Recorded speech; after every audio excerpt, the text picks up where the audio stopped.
Hello, everybody, and welcome to another edition of the Zone Star State podcast. I'm Matthew Brune, and joining me once again is Ishmael Johnson on this Valentine's Day. Ish, how are you doing? Doing good, man. Doing good. We get some. Feels like we're getting some big results that kind of have us questioning some futures. Well, Uh, we have two on the yeah, men's side at the very least. But I do want to start with what I think was the game of the week with Texas Tech against yeah. Arizona State. Now, should Texas Tech be going to double overtime with Arizona State at home? Probably not. But they did. And they find a way to win the game 111 to 106, the highest scoring game for Texas Tech, I believe, in their history in the Big 12. It was a game where JT Toppin scored 41 points, Darian Williams 27 points, McMillan 14, and there were times where I thought they were in serious trouble, Yeah. especially in the overtime periods. I think Arizona State went up 5 at one point, and Hmm. Texas Tech just kept weathering away, and ends up getting the win in double overtime. This was a big one because I think you worded it well in your tweet. I'll let you dive into it, but like you just got to grind out games Yeah. sometimes in the Big 12. Yeah. And I think you look at this Arizona State team, and of course they're not having a very good year. And like you said, they don't have many of these teams in the Big 12 where you're like, oh, you should just win that one, right? Yeah. Um, but with that being said, like you're still going to have these kind of games, right? Like, even unless you're like the most perfectly well-oiled machine, like we've seen with Houston in the I past, mean, where even they're just, Houston, well, I'm saying like in the past, like not necessarily yeah, this year, but like yeah. in the past, where whether it's the AAC or something, like they may struggle against a Memphis, but they're squashing everybody, right? And so not everybody who's not a well-oiled machine like that, like Tech isn't, right? Or not a perfectly well-oiled machine, Yeah. right? They're in the second year of Grant McCaslin. You were gonna have these kind of games where all of a sudden it's like, oh, what's happening here? It's they're what was it?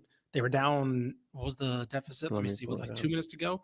I think it was like 20 92 96 92 with 2 minutes left in Yep. overtime. And it was Yep. like, Yep. okay, now they really need to find some buckets. And I'm gonna go back to it. Like whether Toppin is the best player, I do think the most valuable player this year has been Christian Anderson at times. Toppin's been the best player, in my opinion. Like far and away, if Mhm. he hadn't been hurt or maybe his scoring was more consistent, I think he'd be further in that Big 12 Player of the Year race.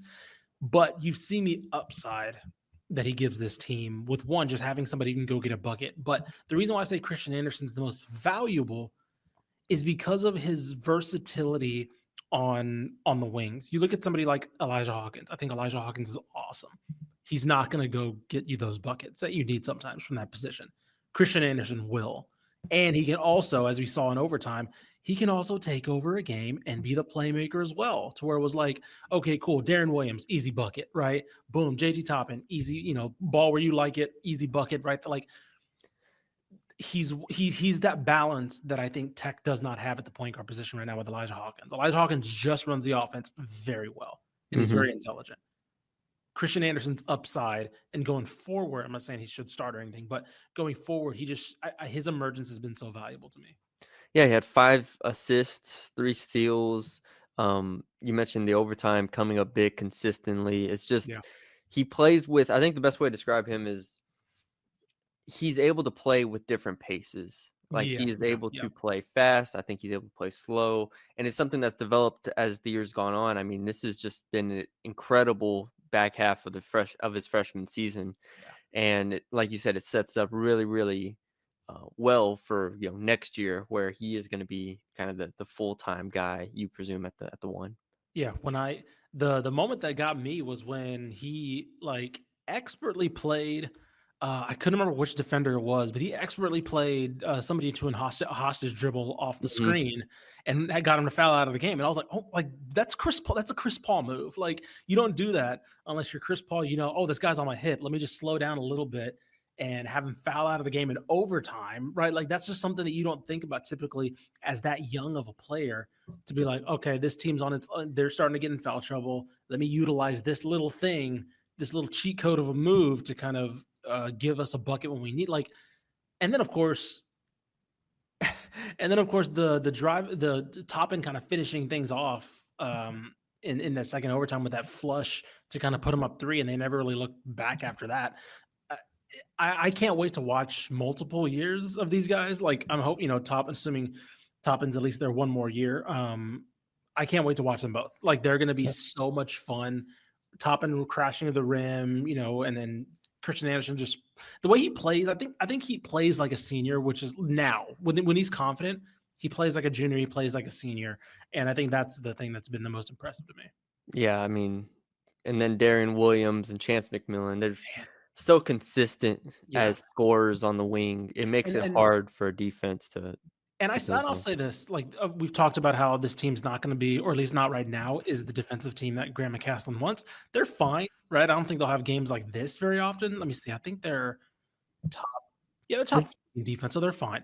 But they're also I'm looking at how good the Big 12 is. They're 7th right now in the Big 12 and they're top 40 in the country. Yeah, So again, it my is going to defense. be what it is defensively at times, right? They're not going to be one of the better teams in the conference as this. But I think that's the upside of this offense, that this offense is just so well gelled and so well clicked that yeah, you can give up 100 points to Arizona, to a bad team like Arizona State, and you can find a way to pull this out. Yeah, and if it wasn't for Houston, I mean, we'd be talking about them as potentially winning the conference. Now with Yep. Houston, I think there's a battle for second with Yep. Arizona and Iowa State still, and so Yeah, on. they get a second crack at Houston. If they win that, they get the tiebreaker. But Yeah, that's gonna be really, really tough. yeah, and Iowa State has slipped. Yeah, they It's have. funny because you see, what we don't cover Iowa State, but it's like you see the losses, and I Mhm. don't really put them together, and then it's like, oh, they lost 3 in a row. But Right, I right, remember the right. Arizona loss. I remember the Kansas State loss Yep. and the loss to Kansas. So they came back down to earth. So yeah, you do mention they have the tiebreaker. We've talked about this Texas Tech team before. We absolutely love it. It is probably my favorite team in the state I'd say it's to, pretty accurate. I do to think watch. Iowa State lost what's his face for the year, didn't they? Or at least for a while. They just Uh, they let me just got see. Momchilovich back. Okay, they just got him back. Okay, that's They all. just got I him knew they back. were missing him for a period of time, so I Yeah, think that streak of losses came without him. We should yeah. mention. They just got him back, I believe, like a game or two ago. Okay, So that's a but big boost for them. But But yeah, as far as Tech goes, I mean, my opinion, yes, favorite team to watch in the state by far. Might be, I mean, honestly, might be men's or women's. Like, I really enjoyed this team. yeah, that's an interesting discussion to Maybe have next there. episode. Um, all right, next we got two. I mean, we could talk about them as coaches, but I do Yep. want to talk about just this Vashon Alette game winner, um, Oh. because this is one of the more incredible game winners that I've seen this year. Yeah. That's not like, Caleb Love shooting from 3/4 court to tie the Right, right, game and right. so on and so forth. Like this is pretty nuts. I'll share the screen for those Yep. watching here to get the full effect of it. Um, this is pretty nuts. They're down 2 with 3.2 left, and instead of trying to get a half court heave, they throw the full court, That's insane. tipped, caught on the 360, on the That's 180, insane. spin around. Oh. He hits it to win the game. Um, honestly, I mean, he could have taken a dribble or I was about anything, to say, go. no, like, that's the thing. He made that with, like, I mean, if this, I think what's point 0.8, but I think they probably would have had some. I mean, that's basically a second, I guess, I to mean, there was shoot another 3.2. It shot. gets tipped. He probably catches it with 2.5. Like he could have taken turn around, taken a dribble and shot it, but he just Well, like on the that's. I mean, spot. go back to it again. Yeah, Yeah. sorry. So let's see it again. So you mentioned he goes like I think he's trying to get half court. He overshoots it a little bit, but like that's why in those situations you get like Yeah, he's the trying to runner. throw it here. He's trying to throw it Yeah. to like the U Yeah. logo, and But he like throws it to the even 3-point but there's line. enough time because of that. Like you mentioned the three. And that probably would have been a minute and a half if they would have missed. If, like look at the. You can see the clock operator kind of give them a Oh little bit. yeah, yeah, it was late. It's Yes, it like was. that's like 2 seconds left, basically. Like you Mhm. probably could have had 2 seconds left if you needed a review or something. If they had a missed tip or something, right? You probably could have had something. Point being, it's a lot of time that was left on the clock, and they just said, "You know what? I got this." Like it was cool. And a much needed result for TCU and Jamie Dixon. I mean, I joked with you before we even started recording. I said Well, Vashawn Alette saves Jamie Dixon's job here, and I don't know. I don't know if Jamie Dixon was on the hot seat. Yeah, yeah, yeah. But I definitely don't think it was like a comfortable seat if you Yeah, lose to Oklahoma State at home. Like right. I don't think that does anything good for you, especially with the upcoming stretch that they have where they could lose more games. Like this gets them to 6-7 now Yeah, overall, which is respectable. And then you have the back half, and honestly, it's pretty tough. Baylor, Tech, West Virginia, Arizona State, so on. yeah. Kim Palm has them 8-12 overall. Like if you lose that game, you might be 7-13 overall in conference. So I joked about it, but the more I think about it, like this is actually a big win for Jamie Dixon just to have people leave on a good note. Like Mhm. leave your home stadium happy. That is something that I think people might underrate is the part of the importance of winning home games is that your most diehard fans are happy in the immediate because they're there watching the game, and Mm, that result will stick with them at least for a couple weeks. yeah. I think yeah, I agree with that because like you said, I don't know.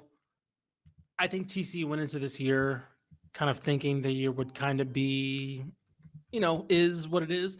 I don't think that, and this is the problem with I think where they've gone this year. This is a team that's obviously built for multiple years, Hmm. but the issue is that I don't think that they expected to be like one of the worst offenses in the Big 12 this year. Right. Like that's the thing where it's like that's the thing where you mentioned the bad taste kind of a deal where it's like if I would presume Jimmy Dixon if these results held and they don't finish the year very well, I would assume he'd be brought back regardless.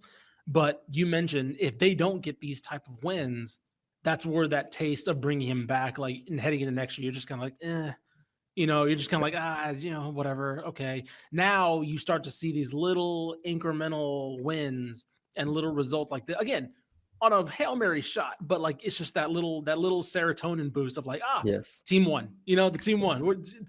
We got some thumbs up here and there. That's where bringing him back next year kind of holds still promise. You're like, oh, they're grinding out these wins. They're doing this. They're doing Yeah. this. This guy's back. This guy's back. Presumably they bring this whole team back basically. Uh, but you need these little kernels of hope that kind of get you thinking that there is something building towards 26 And I or 25, honestly, 26, I should say. yeah, 25 6. I, I don't think this year's like outing would be bad enough to fire him. I Yeah, think yeah, no, right.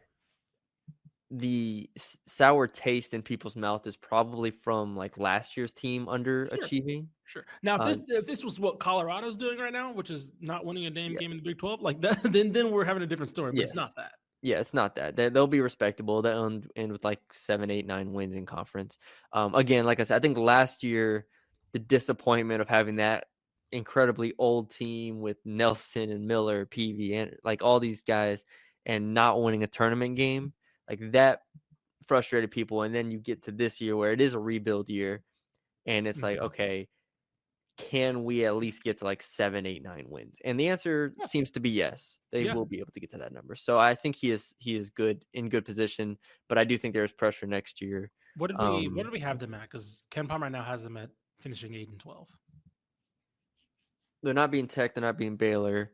Yeah. Um, yeah, but then they do play like the middle of the pack, like Arizona State, Cincinnati, West Virginia, Mhm. UCF. Wait, what? I mean, they beat Baylor already. They are. I was about to like. They already beat Baylor. I was like, you They said might not have beat Baylor. I Baylor's was like, number. You I might was be like, right. But "Ah." that's another one. You look at their wins in conference. Yeah. It is it is Kansas State by 1, Mhm. BYU by 4, Baylor by 3, which the Baylor game was crazy. Yeah, yeah. They beat the Like heck I out of said, this team Colorado. can. This again. I think. Yes, Houston and Tech not happening. Or not Yeah, they Houston. don't play Houston. It's Sorry, just Tech. Tech and I mean honestly, geez, just Tech, right? I'm looking at the schedule. I'm like, they could mess around and win. Like, I'm not saying they're going to 500? win all of them, but I'm saying there's some games they could just mess around and win, like Baylor. You are right. Except They for did Tech. beat Tech is the Baylor. only one that I'm like, if they win that one, give them another extension. I don't care. Well, Like if they pull that one off, they have beaten Baylor, but yes, they've also lost to Utah at home. fair And enough. they've also lost to UCF, and I don't really trust their wins this That's year. fair. But That's fair. That's fair. And they just barely beat Oklahoma State, like we talked about. But I don't want to, because I do think you're right. There's a chance they go like 10-10 at some Yeah. point. Right. I think somewhere between 8 and 10 is probably is fair, Yeah. and that's more than enough to keep his job. It's just Sure. like this one felt big, I think, is the point that I was trying to make initially when I asked that question in jest. Um, Speaking of, well, a coach that's on a much, much, much, much hotter seat is Rodney Terry. I'm not sure he Ugh. gets out of this, and I'm not sure Texas wants him to get out of this, if I'm being completely honest with y'all right now. Yeah. I don't think I think top to bottom, with the improvements that the rest of the SEC has made, Hmm. the buy-in that they have, the coaches that he's going against, I think it's pretty easy for Texas's fans and administration to be like, okay, who's next? Like, who's our next Yeah. coach? Yeah. And I think that's where we're at right now. Texas has now lost 3 in a row. Yeah. I watched the Vanderbilt game in almost in totality on the road, where they were winning. There was a back and forth game, and then Vanderbilt pulls away. I watched a healthy amount of the Alabama loss at home. They never Mhm. looked competitive in that game. Um, and honestly, they're at 4-8 now. They're on the outside. I think bracketology has them on like either last 4 in or last 4 out. They're firmly on the bubble. Yeah. I honestly don't even think it matters if they make the tournament at this point. I just think Texas as a whole wants a change at head coach. I think so. I think that there's a lot of things that like have rubbed, I think, a lot of fans the wrong way too, where it's Yeah. like what happened last year with the was it Iowa State or Baylor? Who would they who where he had the complaining about the The horns? The horns yeah, down? stuff like that. Yeah, where it was like he went off on a weird rant about that. Yeah. The A&M stuff this year where he's like in the handshake line, sticking the tongue. And it's like I think that rubs fans the wrong way when you're not playing as like if this was there's a reason why, Dan Hurley can get away with some of this stuff, right? Yeah. Because he can just literally go 2 rings, whatever, and the fans put up with it. I think there are a lot of fans who are like some of the stuff he says in the media where it's just like, what are we doing? Like, it's not that serious. Or stuff like the A&M line where it's like, we're not playing that great right now. In addition to, yes, I don't think Chris Del Conte wanted to hire him. Right. I think both me and you said they're probably going into that offseason with a head coaching search unless he makes the Elite Eight. And what happened? They made the Elite Eight. Yes. And so Yeah. at that point, like you're riding high, right? I think they had at the time they had a solid recruiting class coming in. So you're like, okay, let's see what we can do. I think they had the 2 players who ended up was AJ Yes, Johnson it was and Holland and Johnson, yeah. Ron Holland. And I think Holland had reaffirmed his commitment up Yeah. until that point, right? And so it was like, okay, well, might as well stick with him. Obviously, we knew what ended up happening, but even then, they bring in Tyrese Hunter. That like they brought in some good recruits where you're like, oh man, okay, maybe he is. And like, I don't know, maybe it's just that me and you have seen him perform I at think that's what certain it is. levels, and like his teams get better when he's not there, or him bring in talent and not deliver or not develop the talent that we had hoped, or they go on to be better. Hello, Tyrese Hunter again. Like they move on from him, Bryson Williams, Tyrese Hunter, Sule Boom, and they go on to be better. I don't know what it is exactly, but yeah, this feels like this year in particular, if they continue with the type of performances against Alabama, I don't care that they lost Alabama. They weren't going to beat them. They're one of the best teams in the country. But like you mentioned, it just looked like they went out there and like as soon as they saw Bama about to shoot like plus 40 from 3, they were like, all right, we're done. Like we're just not gonna, Alabama ended up shooting 58% from 3, but like it still felt like, okay, what are we doing here? And so many of these games rely so much on Trey Johnson, and we're in year 3. Like I don't know what you expect from him at this point when you see programs like Kentucky getting better with Mark Pope, right? When you see A&M, they beat A&M, but like we see them turning into what Buzz Williams wanted them to be. Mm-hmm. We see Arkansas going to get John Calipari. Like LSU may be about to make a move with whatever, if they move on from their guy, and they're going to go get somebody pretty big, right? So they're seeing these. Chris Beard just got the coach that you actually want. Ole Miss just got the coach that you actually hired. Everybody's just taking a step forward, and it feels like they're getting left behind. Missouri may make a change. Like there's all these teams that are going to be positioning themselves to like make a move, and you're going to be like, we stuck with the guy who kind of hit a hot streak with a team that was really good. I don't know. Yeah, I think there is going to be an urgency from the bottom of the conference this year, which includes Texas to me. Yeah. You throw LSU in there. I think, South Carolina, Mm-hmm. Oklahoma to a degree. Like Porter Moser is probably on a somewhat Yeah, and hot that's and streak. like as far as like jobs done, I think Porter Moser's probably done a top to bottom comparable job to Rodney Terry. Like Texas was in a better spot than when Oklahoma Yes. was when Porter Moser took over. And Porter Moser got them to a respectable SEC team, which is what they were nowhere near when he took over that program. And the challenge is just being a good team and a good program in the SEC Yeah. what does that get you? It Yeah. gets you what Texas is, 4-8. It gets you what Georgia is, 4-8. Oklahoma, 3-8. Like LSU, 1-10. Mm-hmm. Like all those teams are, have great non-conference wins. Like I could go to LSU's and be like, oh, they beat UCF, they beat Kansas State at Yeah. home or on the road, they beat Florida State. But then you get to the SEC and it's different because the level of buy-in that you have to have from top to bottom to compete with Auburn, Alabama, Florida.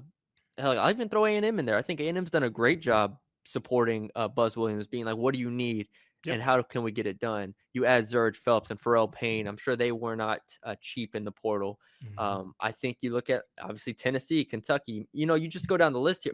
Ole Yeah. Miss, Chris Beard and them have a Mm-hmm. very deep team, even if they're not like superstars. My point is Texas similar to a lot of the bottom of the conference this year. I think we'll look at making a change of head coach as a mark of we are now taking basketball seriously. Yes. And they're going to want to make a statement higher. And Texas has more money than anybody else here Yep. that I've mentioned in this group in terms of, I think, going to go get a basketball coach. And they're going to want to make a splash. They're going to say, hey, we got the Moody Center now. Like, we cannot afford to be bad. We have invested too much here. But the thing is you have to start investing in the team. Yep. And I remember when JT Toppin was coming back, Texas Tech was in a bidding war with Texas. Mm-hmm. And Texas Tech got him. Yep. And JT Toppin just dropped 41 points and basically single-handedly won them that game and has won them several games this year. Imagine JT Toppin on Texas. Like, that's what I'm saying. If you had an extra I don't know how much you went for, let's say $2.5 million or something. If you're Texas, $3 million, $3.5 million. Like, you have to be able to pay to get those top players. Yeah. And I think there's just going to be an overall assessment of the investment level of Texas moving forward. I think so. And like, here's the other thing too. You're likely heading into an off season because last year we saw big, right? Kentucky, USC, all these teams like Michigan coming open. You're heading into an off season now where Indiana's made a move, right? They're going to probably go in and right now they're looking like the only blue blood. So they're going to have their pick of the litter, right? LSU Yes. probably will get in there as well, maybe. But Like, Texas should be able to outspend LSU. exactly. And so it's like you're not looking at last year where you're like, ooh, are Yeah. they going to choose you over Kentucky? Are they going to choose you over X, Y, and Z? You're looking at an offseason where you can be the big fish and one of the only blue bloods, maybe you and LSU, right? As far as like players, people who, Yes. and I'm not saying they can outbid LSU, but like in terms of like programs who can outbid other programs, I was right? gonna say them in Indiana, I think, are Yeah, probably and the like highest too. We've seen Indiana whiff on their Yeah. target. So it's like it's not like you can convince somebody to choose you over Indiana, right? Indiana's holding on to a lot of legacy as far as pitching their job. So it's like, okay, do you want Indiana to have free reign of the land? It's like, no. Like, if it's again, I'm just throwing a name out there. If you think you can get a Nate Oates, right? Like, if you think you can, because like we've seen Alabama struggle with money. It's like if you're just Texas, say, screw it, we're just gonna go try and get Nate Oates. Right? I'm not saying he'll leave, but just throwing that idea out there. Yeah. Why wouldn't you? Why wouldn't you try? Because if you can't look at it right now, and I think Chris Del Conte is somebody who aims for the fences, right? We've seen the names he's brought in, literally, except for Rodney Terry, everybody that he's gone for, Vic Schaefer, right? Schlossnagel from A&M in baseball. Yep. Steve Sarkisian, even we've seen as a home run at the time, wasn't seen as that big of a home run, but he's become one. And Chris Beard, right off the bat, right? Obviously, it ended differently, but we saw what he was aiming for. He was aiming Hmm. for somebody when you look at him and it said, that guy can win a national title. That guy can take us to a Final Four. And right now, if you can't say that with Rodney Terry, I think you know the answer to what you got to do. Yeah. The only other blue blood that I think could be making a change here, and I haven't followed them closely enough, but I've Yeah. seen Twitter. Yeah. Hubert Davis, North Carolina. Yeah. Yeah. That's a good one. So that's He's the been only one I'm like, pretty bad this if year. North Carolina makes a move, then you are in competition with them. But there's Sure. enough coaches out there. I mean, there's enough coaches out there for Texas to find one. I mean, honestly, if Andy Enfield was still at USC, like I don't think Mm-hmm. that's a terrible candidate like Mm-hmm. for Texas, but SMU grabbed him. I think that's a great hire for SMU. So I think they'll be looking even, higher, but Sure. it's just a very fascinating conversation that I think we're definitely going to be having at this point. Barring like what could save Rodney Terry's job? Elite Eight again. I was about to say, like, at this point, like, you got to make the second weekend. They're gonna Like, make the tournament. Like I think they end up making the tournament as like a maybe play in like sure. 11 or something, Sure. 10 maybe best case scenario. Sure. So you'd have to be a 7 seed and then you'd have to be the 2 seed. Yeah. Like I said, you have to make the second weekend, in my opinion. I think you just have to. That Um, he needs a win to galvanize people because I just don't think they are open to being galvanized right now. right. Right. So Because you're also, here's the other thing, right? Recruiting class ain't that great coming in, right? And so you're also going to have to ask. I mean, whoever's going to come in is going to have to ask this, but he's going to have to convince them that they're worth betting even more money on, right? mhm, Like, so you're going to have to go get a big transfer class. So it's like, okay, we need, we're gonna need multi millions of dollars probably to build this team. And it's like, okay, do the donors feel that great to be like, yeah, we don't want to give that money to this guy. We want to see if the next guy can do exactly. something with my money. So Exactly. On the other side for Texas, which I am 2 days away from being there, yeah, Texas Moody. versus LSU in Moody. Very excited for that. Yep. Texas, in the build-up to that, just routes number 8 Kentucky, Dude, yes. 67 to We were 49 weren't we like, oh, on I don't know, maybe Georgia Amore and like they can kind of do something. And it's like, no, just no. no. No, I've No shot. the thing about Kentucky is their record is extremely inflated, and their back half of their schedule and conference included. Yeah. They lost Ole Miss, Texas. They still have to play LSU and South Carolina and Tennessee. So their record will dip quite a bit. But I still think this is a good win on the road. And 100%. honestly, I watched USC and UCLA last night. And obviously, we've seen plenty of South Carolina and Notre Dame Mhm. and UConn and so on. Are we sure Texas isn't the best team in the country? Now, I say that knowing they might lose on Sunday. I don't think they'll lose on Sunday. Honestly, I think they beat LSU. I think they're like at home, they'll be favored against LSU. I'll say that. Yeah, yeah. And if they beat LSU, I struggle to see where South Carolina, UCLA, Notre Dame, like I don't know if those teams are better. Like I think this is Yeah. an Yeah, extreme year no. for parity. There are Yeah. 6, what is it? 6 elite teams this year. Yeah. Like bar none. Honestly, I Yep. don't love UConn, but I'll throw them in here. I think there are 6 elite teams this year. Any of them can win the title. And so I'm sitting here, Talia Goodman, who's from On Three, does a great job. Obviously, she Mhm. posted a poll of who should be the number 1 seed. Yeah. And after the UCLA's loss yesterday, and Texas was not included in that poll. And she said, I want to include Mhm. Texas, but there's only 4 options here. Mhm. And I'm like, are we sure Texas isn't just the best team in the country right now? Yeah. Because Yeah. I on a neutral site, I'm comfortable with them against anybody Yeah. here. Like Yeah. I know South Carolina is going to be a war anytime they play, and South Carolina could catch them, sure, but like I just I think Texas is that good. Yeah. I mean, the UConn thing is the conference isn't very good, right? They maybe have Creighton Yeah, they right? have As like nobody. they're as like the best team, I think they're and the then only they've ranked lost, team. to like every other top 10-ish team they've played this year. I Yeah, think. Let me double check on that. Notre Dame, USC, and Tennessee. Right. So it's like outside of Creighton, those are the best teams they played, and they lost to them all. yeah. Um, And they play South Carolina, I think, on oh, that's Sunday. right. Yes, I forgot. They Saturday? let's see, 16. Yeah, Sunday. So we'll see on that one. I think that I might don't. be our. Yeah, I was about to say that might be a one sided game, but there's an argument there. I at first I was like, I don't know, and then I started thinking like, I mean, they beat South Carolina, obviously. UCLA lost. I don't. I think the conference again. I want to see UConn beat somebody in the top 15. Yeah. Yeah, I think you have a point because they have the best win out of those teams, out of the Hmm. four teams that we're probably considering in there. I think the only thing, which again, it comes down to like, I don't know, it comes down to any given day. You can look, I think the reason why UConn's there is because of Paige Beckers, right? I Yeah. think you can consider her the best, one of the best players in the country. It's the thing that puts USC potentially over the top with Juju Watkins. It's the same thing that puts Notre Dame potentially over the top with Hannah Hidalgo. It's like they can have that one player who can kind of take over a game.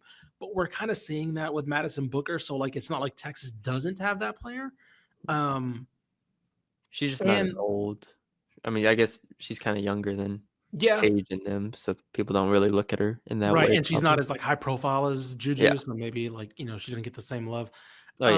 That's Um, true. She's the same age as Juju. I but forgot. I'll say this. I will say this. The one thing that Texas does have, which I think puts them above, is why South Carolina was so high for so long. It's just like we know what they can do, and it's relying on their defense and their size, and that does not necessarily have to involve Madison Booker playing at her best, right? Like I think for UConn, for USC, for Notre Dame to make these runs, those star players have to be playing at their best. Excuse me. I think Madison Booker for a long time of last year was a bit player until they needed her to be the alpha. And even for a lot of that conference run last year, she was very good, but she wasn't superstar level at that point yet. Right. So I think that's where Texas' benefit comes is now we're seeing that those little flashes of true brilliance, best player in the country brilliance from Madison Booker, in addition to them still doing the same thing. Yeah, their 2 losses this year, Notre Dame in overtime and South Carolina on the road. Mhm. I will say, to counter my point, especially if you're talking like resume-wise, Yeah. they don't have like the non-conference was not really strong for them, right? We talked about Sure. that. So Sure. if you're looking at it from like a seeding perspective, it's hard because the best non-conference win was West Virginia, which is a good win. Yeah. But other than that, it's like nobody else, like Yeah. Butler or somebody. Yeah. And then you get to conference and they beat Oklahoma, they rout Alabama. The win over Maryland in the Mhm. non-conference is obviously huge, Yeah. even though Maryland just I don't think they're great, but they beat them by 40, so it's a great win. Tennessee by 4, South Carolina, and then the game against LSU. Bart Torvik, you know what Bart Torvik has the spread at right now? What? 13, 13 and a Really? half at home against Okay. LSU. Now Bart Torvik appears to be lower on LSU. They have them at 13th in their Yeah, yeah, but still, I rankings. mean, still, like 13's a lot. If Like, they win by 13 points, I think I'm putting them number 1 in the country. yeah, Like, if I they win by double digits, I'm putting them number 1 in the country, and I the think I rest of am their too. schedule is Georgia, Mississippi State, and Florida. Mississippi State's a little tricky, but they should be Yeah, able to win those 3 games. sure. And we're talking about a regular season where they're 29-2. Mhm. And ultimately, like, the SEC tournament will determine a lot of, like, the bracket, the bracket rankings, like who if Yeah, South Carolina wins it or Texas wins it, they'll be a 1 seed, so on. But, like, I just struggle to watch UCLA and USC last night, 2 very, very good teams, and say, yeah, they're UCLA is better than Texas or USC is better than Texas. Like, I think Texas can go toe to toe with any of them. So yeah, I was that's just thinking fair. about that, and I think it's a good conversation to have because the parity this year in college women's basketball with the top 6, no one outside the top 6 can win this championship. Right. No, But the yeah, I top agree with that. 6, I think, is fascinating. It's a fascinating discussion with stars and coaches and teams. Like, those 6 are just or 7. Sorry, 7. I didn't Mhm. include. I'll throw LSU in there, Bartorvik has them way lower, so I forgot to include them, but I do Mhm. think LSU is in that Yeah. conversation as well. And then finally, Baylor got a big win. I want to talk about this real quick. Baylor got a big win at home over West Virginia, to put them 2 games above West Virginia in the standings of the Big 12. Obviously, keeping them at pace with TCU. I was really impressed by the control that Baylor Mhm. had of this game. Like, it was 10 plus seemingly start to finish, Mhm. and they didn't let West Virginia really turn them over a ton. Only 16 turnovers isn't great, but it's not terrible. Yeah. And then from there, Aaronette Vonleh, 21 points on 10 of 12. She was a force. Yeah. And that's what we've been talking about, is if you unlock that level of Aaronette Vonleh, in addition to the awesome, cast around her with Little Page Bugs, Fauneroy, Walker, Mhm. Andrews, then this is a team that can make a run in this thing.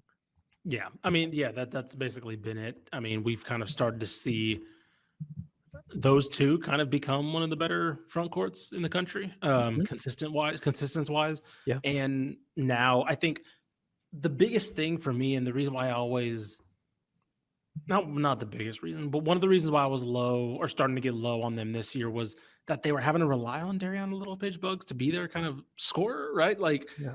I think she's best when she's not having to be the leading scorer. I think when she plays defense, when she's rebounding the ball, when she's able to play make from that forward position, I think that's where they kind of lost. I don't want to say lost, but like at times last year, she kind of maybe seemed to stagnate. Was when they needed her to kind of be a little bit more of a scorer. And this year they've had to do that a lot. But now that we're starting to get a little bit of three-headed monster with her, Sarah Andrews, and Vonleh, that's a little bit better for me. And that's what I can see them sustaining some momentum with, which is what they've kind of struggled with doing this year in terms of like like consistent or consistent, not consistent wins, but consistent performances, right? Teams, games that you feel good about. Um, they're letting her do that. And I think she's starting to get a lot of national recognition for that as well. So I agree that Ariana Vonleh has kind of been finally turning into the player that we hope to be. And there was going to be a lot of pressure on her anyway, right? She was their only big signing Yeah. of the past couple years, really, literally, in the forward position. So yeah, it's been good to see them kind of turn a new leaf with her. Yeah. Baylor now has won 5 in a row. They have Texas Tech next. That'll be a win. Yeah, Colorado after that. So they could be looking at 7 in a row into the last 3 games of Iowa State, Kansas State, and yeah, TCU, yeah, which will determine our champion in the Big 12, which is a lot of fun to have yeah. those games at the end there. Great job, whoever made the schedule. Terrific. Baylor, Script TCU. writers are doing well. Yeah. Baylor, TCU. I need both of them at like, what is it, an 18-game schedule? Yeah, yeah, Both of them at like 15-2, yeah. 15-2 in where is it? It's in Waco. Yep. Oh, that's what I need. That's the good Let's stuff. get some cinema. Yes, cinema. All Also, right. I got a little Good. distracted from that last segment because did you see A&M's new uniforms they just dropped? Men's or women's? Men's. No. Is it bad? You're yeah, on three tweeted it out. I can't. I can't. Is it bad? What are we Let me doing here? What on are we three. doing? Wait, like on three, on three? On three On three. sports, yeah, yeah. I mean, I guess Oh A&M's God. main account Well, too. you know what? Texas Tech was wearing this. I hate it. And I was like, what is Texas Tech wearing? And I didn't really, I was trying just to watch the game, so I didn't really Yeah. care. But I'm Listen, like, what is Texas Tech? this I guess there's text for white. I guess I don't know. It Yeah, stinks. Texas. Oh yeah, this is like a gray. This is like a gray. I don't. Again, I don't think it looks good either way. But Here, sorry, this let me share this my is even screen. more egregious. This gray is like disgusting. What are we doing here? I thought we left sleeved things back in like 20. Is What was that a that? part of the 20? jersey? Yeah, yeah. No. Why would they be wearing that if it wasn't part of the jersey? No, that's not part of I the think it's part of jersey. I think it's part of it. I think it's like compression part of it. Bro, if that's part of the jersey, that's crazy. I I don't think think it's it part of is. the jersey. I don't know. Whatever. It stinks. Why are you wearing gray? What are we doing here? Thing is, I like the side paneling. Yeah, yeah, that's fine. But If like, it, but then you just get a oh, T. yeah, I don't know. I've never seen. I mean, I guess it is a throwback look to rock like the regular tee, but I've never seen anybody like in anything new, rock the T for A&M. Well, also, yeah, exactly. For A&M, I don't think of just the T.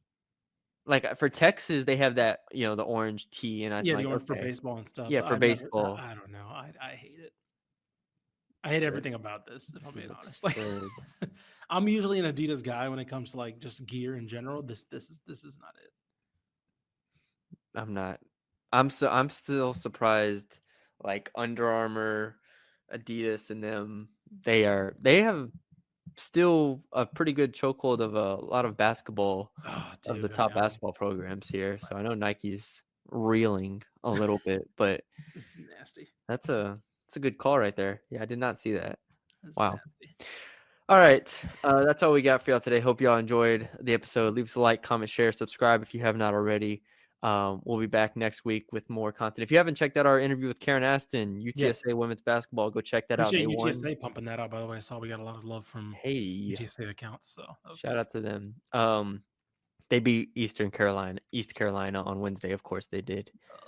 So I think they're 10-1, 11-1 now, something like that. So shout out to Karen Aston, friend of the pod. Go check that out if you haven't already.